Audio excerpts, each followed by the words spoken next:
नमस्कार जी। मैं हूं वीडी अग्रवाल, चार्टर्ड अकाउंटेंट। आज हम चर्चा करेंगे फाइनेंस एक्ट 2024 के ऊपर। सरकार का ध्यान है कि जटिल समस्याओं को कैसे निपटाएं। इसलिए हर बार हमारे फाइनेंस मिनिस्टर साहब कहते हैं कि ईज टू द बिजनेस और कर प्रणाली को सुधार लाना है और इसको कैसे सुगम बनाया जाए। इसी दिशा में एक नई स्कीम कर से विवाद से समाधान 2024 सरकार ने चालू की है। 2020 में भी ऐसी ही स्कीम चालू की थी।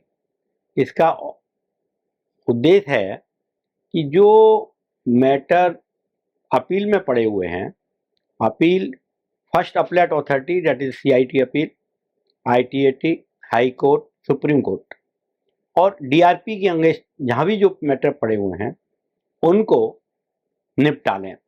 आज की तारीख में 4.5 लाख अपीलें पेंडिंग हैं। जब से फेसलेस सिस्टम इंट्रोड्यूस हुआ है तो CIT अपील का डिस्पोजल बहुत ना के बराबर हो गया है। जो भी कॉम्प्लिकेटेड मैटर हैं उनको कोई भी डिस्पोज ऑफ नहीं हो रही। उसका बहुत सारे कारण हैं कि जब हम कोई भी विवाद को निपटाते हैं और जब आमने सामने बैठ के बात करते हैं तो समस्याओं को समाधान होता है। आज जब प्लीडिंग देते हैं तो प्लीडिंग इतनी बड़ी होती हैं और इशू इन्वॉल्व होते हैं तो बहुत सारी चीज़ों को समझने में CIT अपील को दिक्कत आती है और उनको इस बात का भी डर रहता है कि हम करदाता के साथ न्याय कर पा रहे हैं नहीं कर पा रहे। तो मेरा समझना यही है कि आज जो पेंडेंसी होने का मुख्य कारण ये है कि अपने CIT अपील इस बात से सुनिश्चित नहीं है कि जो हम डिस्पोजल दे रहे हैं वो करदाता के लिए न्याय दे रहे हैं नहीं दे रहे। इसलिए ये बहुत सारी अपीलें पेंडिंग हैं और इन अपीलों को निपटारा करने के लिए सरकार जो स्कीम लेके आई है उसका उद्देश्य है कि बैठकर निपटारा कर लें और जो लायबिलिटी है, एसएससी की जो लायबिलिटी है वो लायबिलिटी पूरी पे कर दे। जो डिस्प्यूटेड, जैसे फॉर एग्जांपल मैंने रिटर्न 1 करोड़ रुपए की फाइल की और 2 करोड़ रुपए डिपार्टमेंट ने एडिशन कर दिया और 2 करोड़ पर 60 लाख रुपए का टैक्स लगा दिया, तो मेरी डिस्प्यूटेड लायबिलिटी 60 लाख रुपए की है। तो सरकार ये चाहती है कि 60 लाख रुपए हम जमा करा दें ताकि ये विवाद खत्म हो जाए, ना कोई ब्याज लगेगा ना कोई पेनल्टी लगेगी। तो स्कीम बहुत अच्छी है लेकिन लेकिन देखना ये है कि इसमें कितने लोग कवर होते हैं। अभी 2020 में जब ये स्कीम इंट्रोड्यूस हुई थी, जब एक वर्निंग इशू था पेनी स्टॉक का और बहुत सारे एडिशन पेनी स्टॉक के कारण हुई थी, बहुत सारे 148 के नोटिस इशू हुए थे। आज भी पेनी स्टॉक बहुत सारे पेंडिंग हैं। तो लगता है कि पेनी स्टॉक जो सरकार मानती है कि जेन्युइन नहीं है, बोकस हैं, हालांकि सारे डॉक्यूमेंट अवेलेबल होने के बावजूद भी, और डिपार्टमेंट एडिशन करता है, CIT अपील छोड़ती है, ITAT छोड़ती है, हाई कोर्ट कभी छोड़ देती है कभी कंफर्म कर देती है। तो इन सारे मुद्दों को निपटाने के लिए ये एक अच्छी स्कीम है। इसके अलावा बहुत सारे और भी डिस्प्यूट हैं जो कि इससे निपटाए जा सकते हैं। अच्छा, इसमें एलिजिबिलिटी कौन होगा? CIT अपील में एलिजिबिलिटी कौन होगा? तो इसके लिए जो है, जो अपीलें 21 जुलाई 2024 तक पेंडिंग है, जो अपील 31 जनवरी 2020 से 22 जुलाई 2000 तक पेंडिंग है, उनका निपटारा इसके अंदर किया जा सकता है। और अपील किनके साथ पेंडिंग हो, वो जैसे मैंने पहले बताया, फर्स्ट अपीलेट अथॉरिटी से लेकर सुप्रीम कोर्ट तक और DRP के अगेंस्ट, ये सारी चीजें हम इसके साथ निपटा सकते हैं। तो इसके अंदर आपको 100% डिस्प्यूटेड टैक्स का पेमेंट करना पड़ेगा और जो एप्लीकेशन 31 दिसंबर 2024 तक फाइल करनी होगी, यदि जो एप्लीकेशन 21 दिसंबर 2024 के बाद फाइल करते हैं तो उसके अंदर आपको एडिशनल टैक्स देना पड़ेगा, वो 110% है। इस तरीके से ये 31 जून 24 तक हम इसको कवर करेंगे।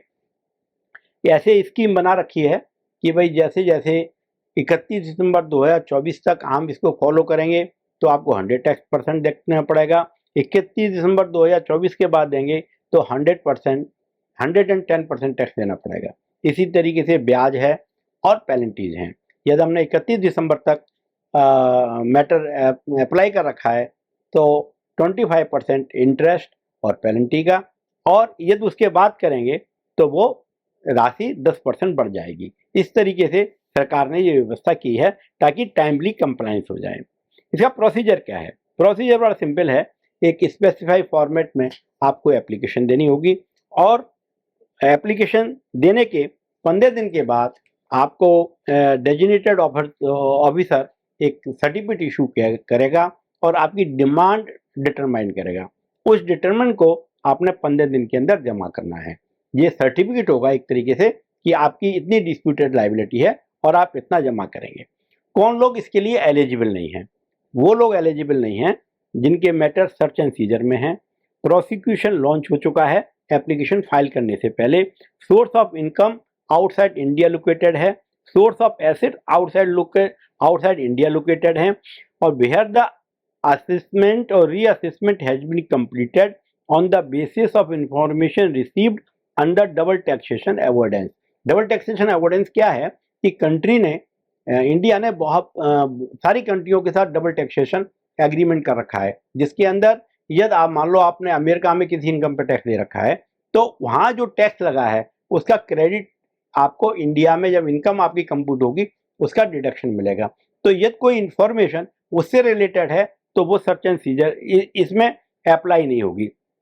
एग्रीमेंट वेदर और an order of detention is made under the provision of the Foreign Exchange and Prevention of Smuggling Activities Act 1994, where taxpayer has been notified under Section 3 of the Special Court Trial of the Offences relating to the transaction in Securities Act 1923।